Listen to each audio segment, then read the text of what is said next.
오늘 우리에게 주시는 말씀은 구약성경 창세기 4장 8절에서 15절까지 말씀 되겠습니다. 구약성경 창세기 4장 8절에서 15절까지 말씀 되겠습니다.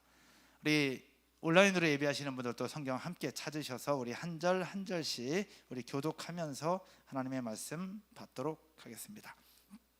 제가 먼저 8절, 여러분이 9절 읽겠습니다. 가인이 그의 아우 아벨에게 말하고 그들이 들에 있을 때에 가인이 그의 아우 아벨을 쳐 죽이니라. 여호와께서 가인에게 이르시되 내 아우 아벨이 어디 있느냐? 그가 이르되 내가 알지 못하나이다. 내가 내 아우를 지키는 자니이까. 이르시되 네가 무엇을 하였느냐? 네 아우의 핏소리가 땅에서부터 내게 호소하느니라.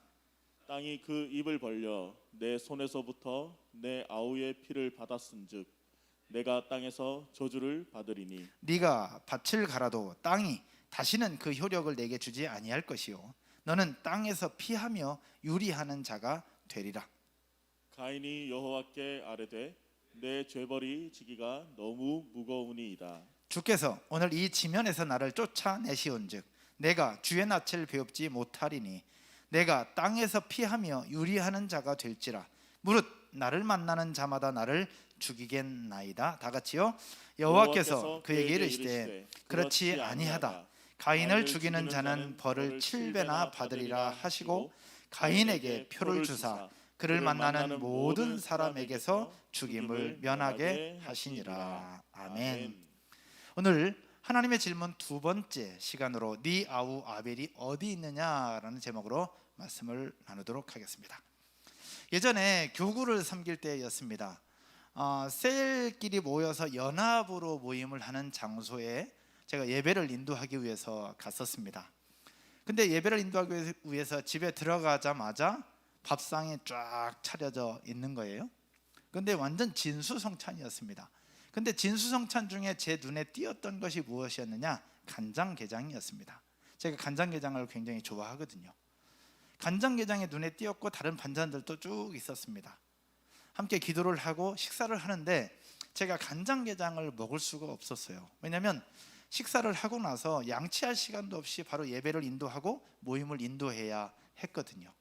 그래서 너무 먹고 싶었고 너무 좋아하는 음식이었는데 결국 간장게장은 하나도 손에 대지 못한 채 다른 반찬들과 밥을 맛있게 먹고 상을 다 치웠습니다.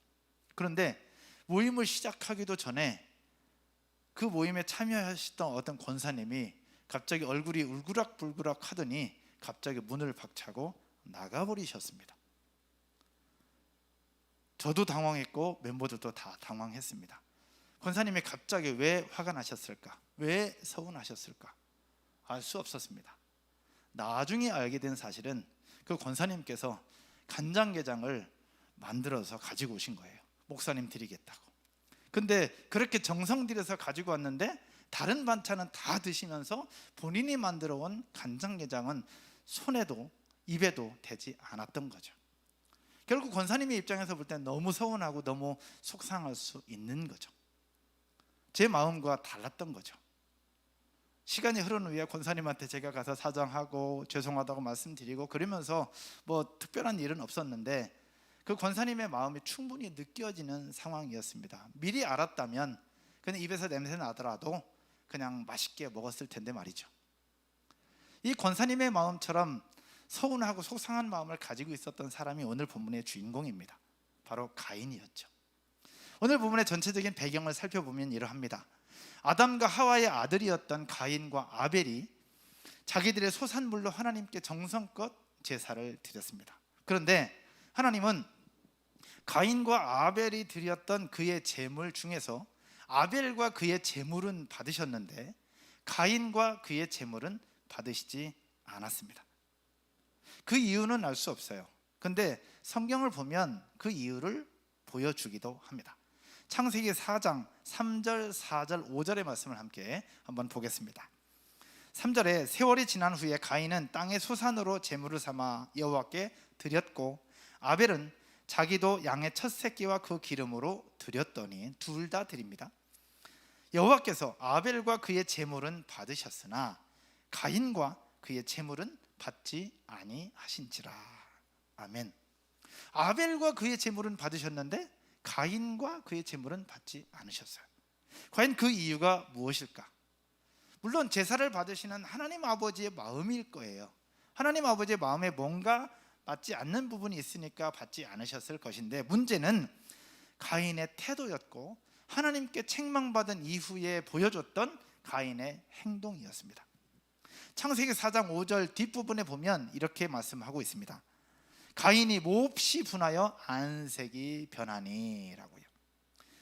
가인이 몹시 분하여 안색이 변합니다. 한마디로 말하면 삐친 거예요. 왜 안 그렇겠습니까? 아벨과 다르게 자기도 열심히 노력한 것을 가지고 하나님 앞에 제사를 드렸는데 하나님이 아벨 거는 받으셨는데 자기 건 안 받았어요.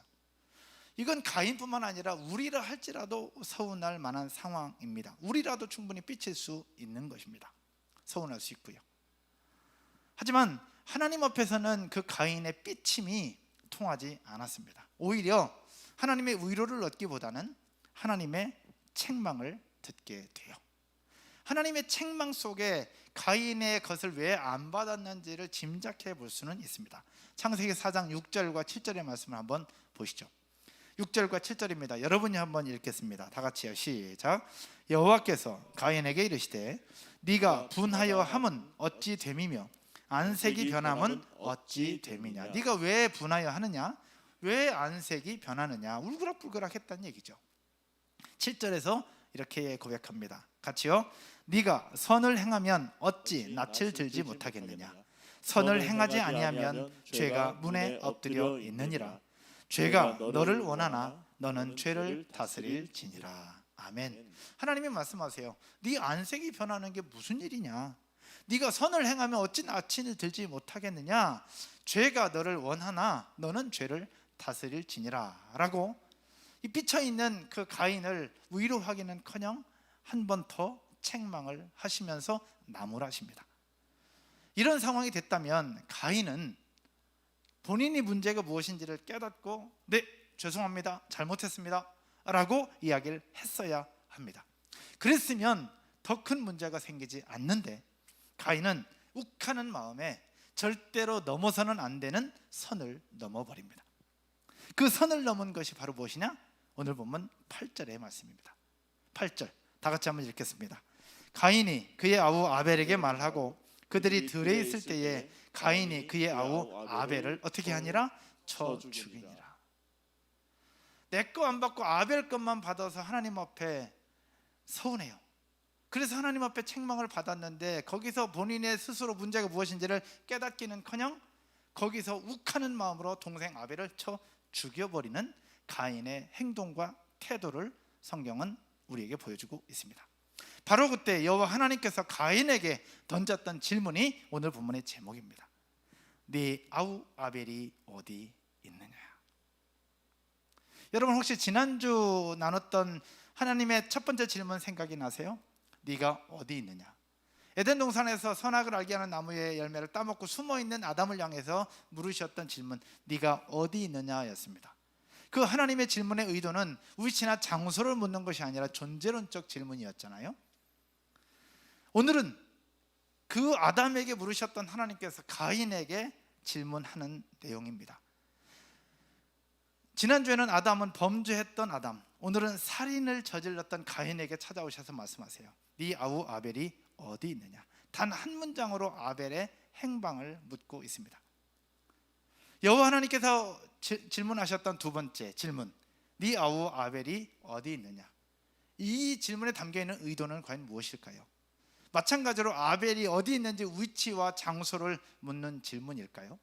결론부터 말하면 위치와 장소를 묻는 질문이 아니라 질문 속에 담겨있는 하나님의 의도가 있습니다. 그것이 과연 무엇일까? 그리고 이 무더운 여름에 이 질문을 통해서 우리에게 보여주시고 이 말씀, 이 본문을 통해서 우리에게 깨닫게 하기를 원하시는 부분은 과연 무엇일까? 첫 번째, 따라서 한번 하겠습니다. 죄는 모두를 파멸시킨다. 첫 번째 이 말씀을 가지고 깨달아야 될 것은 죄는 모두를 파멸시킨다는 내용입니다. 오늘 보면 8절에 이렇게 말씀을 합니다. 가인이 그의 아우 아벨에게 말하고 그들이 들에 있을 때에 가인이 그의 아우 아벨을 쳐 죽이니라. 분명히 7절에서 이야기를 하고 있습니다. 하나님께서 말씀하십니다. 죄가 너를 원하나 너는 죄를 다스릴지나. 결국 죄로 말미암아 네가 붙잡혀서 흔들리지 말라라고 경고하셨음에도 불구하고 결국 가인은 욱하는 마음에 아벨을 쳐 죽이는 죄를 범하고 말아요. 결국 가인의 마음 앞에 도사리고 있는 그 죄가 결국 가인의 마음을 사로잡았고 결국 그 결과는 사망, 그것도 그냥 사망이 아니라 살인이라고 하는 엄청난 죄의 결과를 낳게 됩니다. 그 살인도 어떤 살인이냐? 형제를 죽이고 가족을 죽이는 살인의 모습으로 나타납니다. 최초의 살인이었습니다. 그렇습니다. 여러분, 아담의 불순종으로 세상에 유입된 죄는 가인에 의해서 형제를 죽이는 실로 무서운 결과를 낳게 되었습니다. 이처럼 죄는 한 가정을 파괴하고 더 나아가서 형제의 관계까지 파괴하고 마는 엄청난 무시무시한 속성을 가지고 있는 것이 바로 죄입니다. 죄는 시작되면 모든 것을 파괴시키는 엄청난 괴력을 가지고 있습니다. 작은 거짓말, 아주 작은 거짓말인데 그 작은 거짓말은 결국 부부간의 신뢰를 깨고 부부간의 신뢰뿐만 아니라 가정을 파탄시키는 일들을 우리는 너무나도 많이 보았습니다. 그냥 별것 아니야, 크면 괜찮을 거야, 나중엔 안 할 거야 라고 생각하지만 작은 거짓말 하나는 틈을 만들고 결국 신뢰를 깨고 가정을 파괴시키고 공동체를 파괴시키면서 그 속에서 무시무시한 결과를 낳게 하는 것이 바로 죄라는 겁니다. 첫 번째 질문을 던지셨던 하나님께서 가인에게도 질문을 하십니다. 그런데 놀랍게도요, 가인은 아버지 아담이 고백했던 대답과 다르지 않았습니다. 아담에게 물었을 때 아담이 뭐라고 얘기를 해요? 네가 어디 있느냐? 그랬을 때 내가 벗었으므로 두려워하여 숨었나이다 라고 얘기를 하잖아요. 그러면 가인은 뭐라고 얘기하느냐? 네 아우 아벨이 있느냐? 가인은 뭐라고 대답하느냐? 내가 알지 못하나이다. 내가 아우를 지키는 자니까 라고 얘기해요. 분명히 아담의 고백은 범죄한 이후에 내가 두려워서 벗었으므로 숨었나이다 라고 얘기하는 그 고백, 결국 변명과 거짓과 자기를 속이는 행동이었잖아요. 근데 오늘 그의 아들이었던 가인은 자기가 죽여놓고 알지 못하나이다, 내가 아우를 지키는 자니까 라고 이야기를 하고 있는 겁니다. 부전자전입니다. 어쩜 이렇게 똑같은 대답을 하고 있는 것일까? 아버지가 가르쳐 준 걸까? 절대 그럴 리 없습니다. 변명과 거짓말로 둘러댔다가 하나님한테 모든 것 다 들통났던 아담인데 자기 아들 가인에게 그렇게 대답하라고 가르쳤을까요? 절대 그럴 리가 없습니다. 결국 죄의 속성이 부모로부터 자식에게, 인간들에게 나타나게 된 겁니다. 가인은 아버지와 똑같은 대답을 해요. 근데 아버지한테 배운 적이 없습니다. 그런데 똑같은 변명과 거짓말로 둘러댑니다. 가인은 그렇게 살인죄에 더불어서 이젠 거짓말하는 죄까지 추가됩니다. 그로 인해서 가인은 하나님으로부터 관계가 단절되고 살고 있는 그곳에서부터 추방당해서 유린하며 방황하는 삶을 살게 되었습니다. 사랑하는 여러분, 죄라는 거는요 심각한 파괴성을 지니고 있습니다. 죄는 어떤 습성을 가지고 있느냐? 수직적으로는 하나님과의 관계를 파괴시키고요, 수평적으로는 나와 함께하고 있는 공동체의 관계, 형제와의 관계, 친구들과의 관계, 우리와 연결된 그 관계를 다 파괴시키는 일을 하는 것이 바로 죄입니다. 그런데 하나님과의 관계를 파괴하고 결국 수평적인 공동체의 관계만 파괴하느냐? 그렇지 않아. 하나 더 있어요. 자신의 삶을 결국은 파괴시키고 말아요. 결국 가인이 본인이 거짓말로 살인으로 했던 그 결과 살고 있던 곳에서 쫓겨나고 말아요.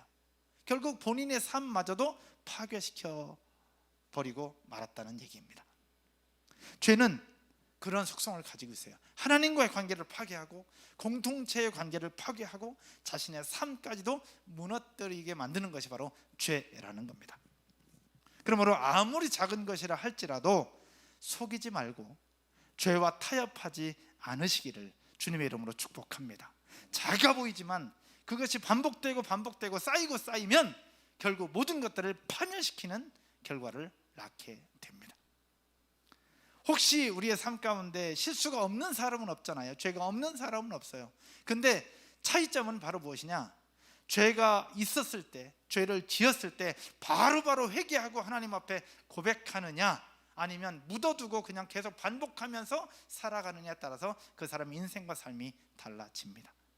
우리는 완벽한 사람이 없기 때문에 실수할 수 있고 죄를 지을 수 있어요. 때로는 거짓말로 나타날 부분들도 있을 수 있어요. 그러나 그때 무야무야 괜찮겠지가 아니라 혹 그런 일이 생길 경우에 솔직하게 고백하고 용서를 구하고 그 죄의 문제를 뿌리부터 끊어버릴 수 있는 저와 여러분 모두가 되기를 주님의 이름으로 축원드립니다. 그렇지 않으면 하나님과의 관계도 끊어지고 공동체의 관계도 끊어지고 내 인생도 파괴될 수 있다는 사실들을 기억하시기를 주님의 이름으로 축복합니다. 하나님은 그것을 아셨기에 가인에게 네 아우 아벨이 어디 있느냐라고 물으신 거예요. 그 얘기는 뭐냐?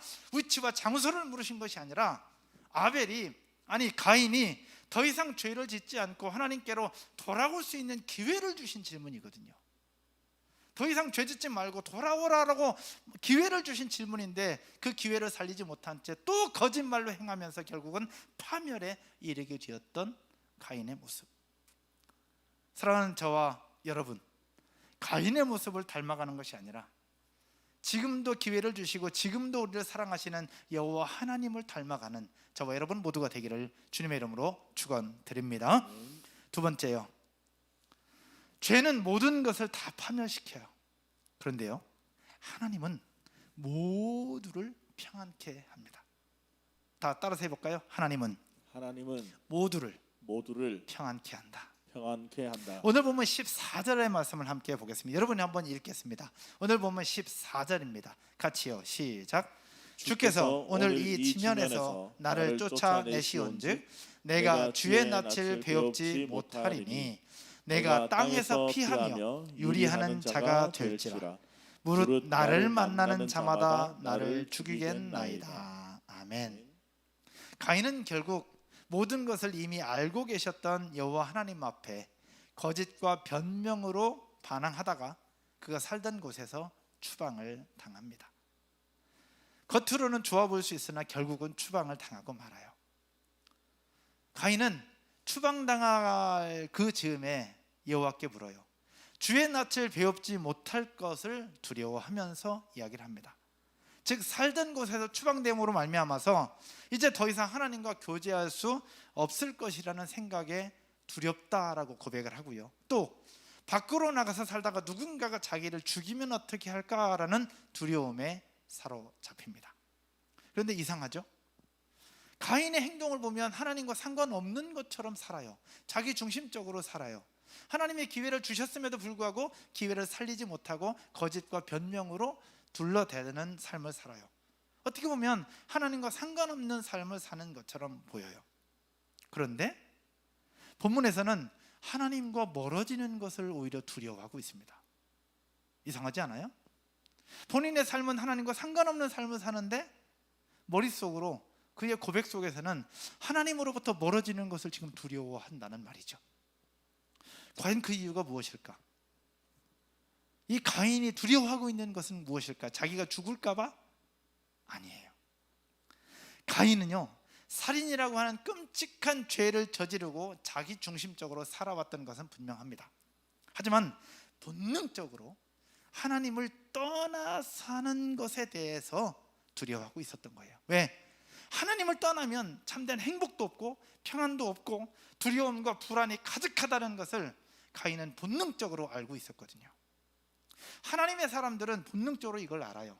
지금은 내가 편하니까 내 마음대로 살고 내 고집대로 살고 내가 원하는 대로 살 수 있어요. 그러나 본능적으로 알아요. 하나님을 떠나면 내가 불안할 거라는 거, 하나님을 떠나면 두려움이 있을 거라는 거, 하나님을 떠나면 누군가가 나를 해칠 수 있다는 사실들을 본능적으로 알게 되는데 오늘 가인은 그것을 본능적으로 알고 있었던 거예요. 그래서 여호와 하나님께 묻는 거예요. 여호와의 낯을 보지 못하는 것에 대해서 두렵습니다라고요. 가인은 이미 알았어요. 그럴 때 우리는 이런 얘기를 하고 싶어요. 저는 이 말씀 본문 준비하면서 이렇게 얘기하고 싶어요. 제 설교 원고에 이렇게 썼어요. 우리가 하는 말, 그렇다면 미리 좀 잘하지, 있을 때 잘하지, 쫓아낸다고 하니까 그때서야 이 얘기를 하는, 있을 때 좀 잘하지. 우리 다 같이 한번 따라서 해볼까요? 있을 때 잘하지, 있을 때 잘하지, 미리 좀 잘하지. 미리 좀 잘하지. 지나고 나면 후회가 되는 거예요. 여러분, 있을 때 잘해요. 하지만 여호와 하나님이 어떤 분이십니까? 우리가 믿는 하나님이 어떤 분이냐? 그냥 내쫓아버리고 추방시켜버리고 끝나는 분이 아니에요. 우리가 믿는 하나님은 어떤 분이냐? 오늘 보면 15절의 말씀을 함께 보겠습니다. 15절, 우리 믿음의 고백으로 같이 읽겠습니다. 다 같이요. 시작. 여호와께서 그에게 이르시되 그렇지 아니하다. 가인을 죽이는 자는 벌을 7배나 받으리라 하시고 가인에게 표를 주사 그를 만나는 모든 사람에게서 죽임을 면하게 하시니라. 아멘. 살던 곳에서 추방당하면서 두려워하는 가인을 향한 하나님의 자비는 그럼에도 불구하고 계속되고 있습니다. 할렐루야. 우리가 믿는 하나님이 이런 분이세요. 여러분 아멘이십니까? 우리가 완벽하지 않을지라도, 죄가 있을지라도 하나님을 섬기는 우리 모두를 향한 하나님의 자비는 지금도 계속되고 있음을 믿으시기를 주님의 이름으로 축복합니다. 그러면 사랑하는 여러분, 하나님은 모든 자를 평안하게 하시는 분이요 모든 이들에게 자비를 베풀어 주시는 분이십니다. 비록 죄가 있을지라도 말이죠. 죄는 모든 이들을 파멸로 이끌어 가지만 하나님은 모든 이들, 모든 것을 평안과 행복과 참된 생명으로 인도하시는 분이 바로 우리의 하나님이십니다. 여러분 아멘이십니까? 하나님의 품에만 참된 생명과 평안이 있습니다. 그러므로 그 하나님의 품으로 다시 돌아오게 되기를 주님의 이름으로 축복합니다. 아멘. 코로나라는 이유로, 또 여러 가지 상황이라는 이유로 하나님을 잠시 멀리 떠나 있는 분 혹시 계십니까? 예배를 잠시 멀리 했던 분 혹시 계십니까? 아니면 우리 셀 공동체와 잠시 멀리 했던 분 계십니까? 하나님이 우리에게 주신 것을 무엇인지 알고 있는데 코로나라는 이유로, 여름이라는 이유로, 휴가라는 이유로, 여러 이유로 잠시 하나님의 품을 떠나 있는 분들 계시다면 오늘 예배를 기점으로 다시 하나님 앞에 돌아올 수 있기를 주님의 이름으로 축원드립니다. 너무 늦지 않으셨으면 좋겠어요. 너무 늦어지면 더 어려울 수도 있고요, 너무 늦어지면 분명히 하나님의 자비는 계속되겠지만 또 다른 하나님의 일하심을 볼 수 있습니다. 더 늦어지지 않도록 하나님 품으로 돌아올 수 있는 저와 여러분 모두가 되셨으면 좋겠습니다. 아멘. 내 아우 아벨이 어디 있느냐? 여러분 아벨이 누구예요? 아벨은 둘도 없는 형제였고 가족이었습니다. 형으로서 보호해주고 보살펴주고 돌봐줘야 되는 동생이었습니다. 또 아버지의 사랑하는 아들이었어요. 그런데 그 아벨을 죽였습니다. 가인은 동생을 죽인 거예요. 가인의 입장에서 아벨이 이러했습니다. 그러면 우리의 입장에서 우리 주변에 있는 아벨이 혹시 있으십니까? 내가 시기하고 질투하고 죽이고 싶은 사람, 누군가를 보내버리고 싶은 사람,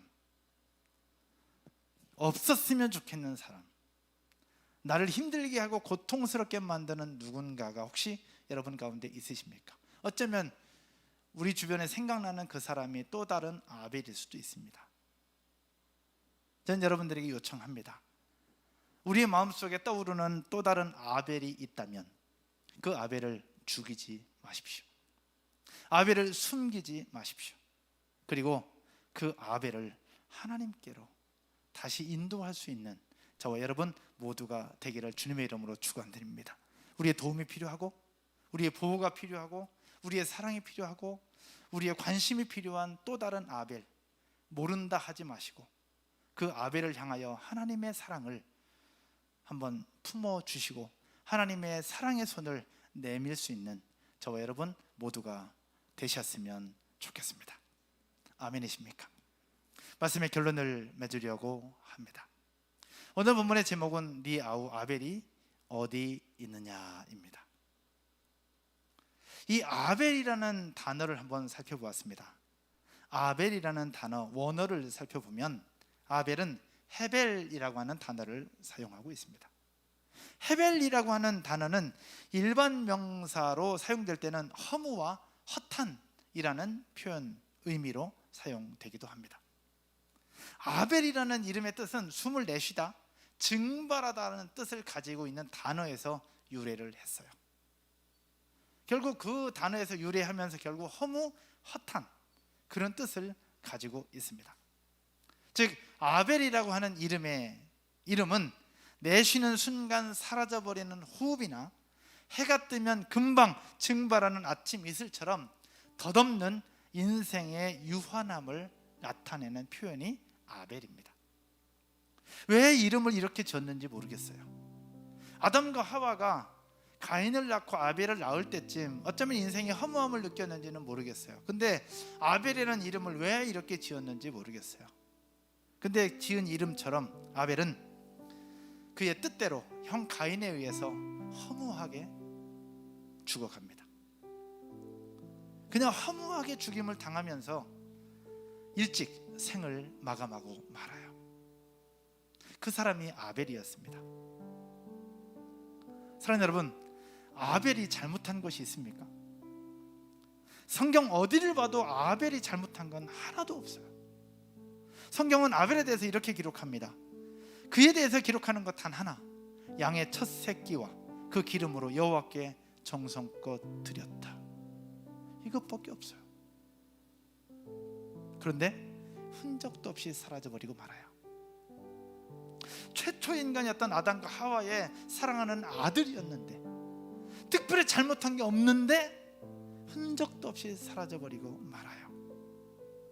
그것은 우리에게 무엇을 이야기하고 있는 것일까?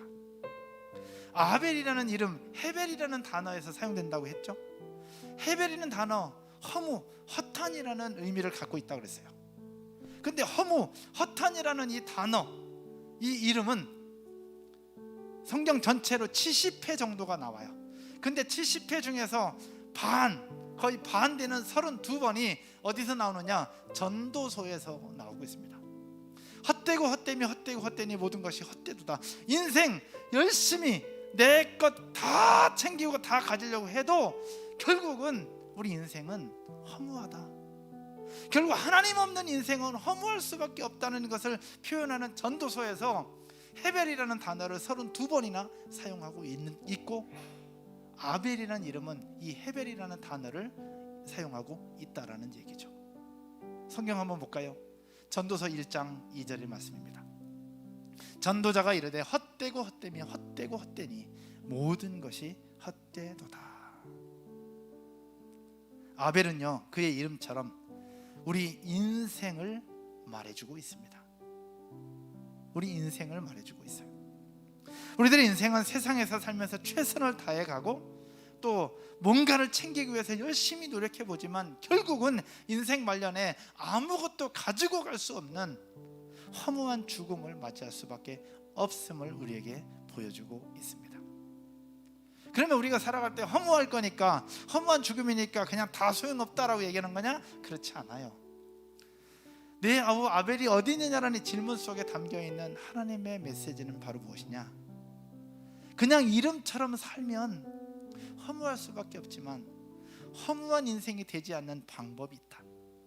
허무한 인생이 되지 않는 방법, 그것은 우리의 영원한 생명, 영원한 삶, 천국의 삶을 우리에게 주시는 예수 그리스도를 믿고 따를 때에 더 이상 허무한 삶이 아니라 의미 있는 삶이 될 것이고, 그 속에서 모든 것을 품어주시며 참된 평안과 행복을 주시는 하나님의 품 안에서 진짜 보람된 삶을 살 수 있다고 주시는 하나님의 말씀인 줄로 믿으시기를 주님의 이름으로 축복합니다. 사랑하는 여러분, 네 아우 아벨이 어디 있느냐라는 질문을 저와 여러분들에게도 주실 것입니다. 우리에게 그 질문을 주실 때에 우리는 뭐라고 대답하시겠습니까? 가인처럼 나는 알지 못하나이다, 내가 아우를 지키는 자니까 라고 대답할 것이냐, 아니면 우리의 솔직한 마음을 하나님 앞에 고백하고 내가 알고 있는 대로 또 내 마음 중심 그대로 하나님 앞에 드리면서 영원한 영생을 주시고 모든 것을 품어주시는 하나님의 사랑으로 우리 삶을 다시 한번 일으키고 다시 한번 살아나는 오늘 하루가 되고 이번 한 주가 되고 이번 여름이 되어지기를 주님의 이름으로 축원드립니다. 주님 앞에 생명이 있고 주님 앞에 영원한 삶이 있습니다. 여러분 아멘이십니까? 아멘. 다 같이 자리에서 일어나셔서 같이 한번 찬양으로 고백하면서 하나님 앞에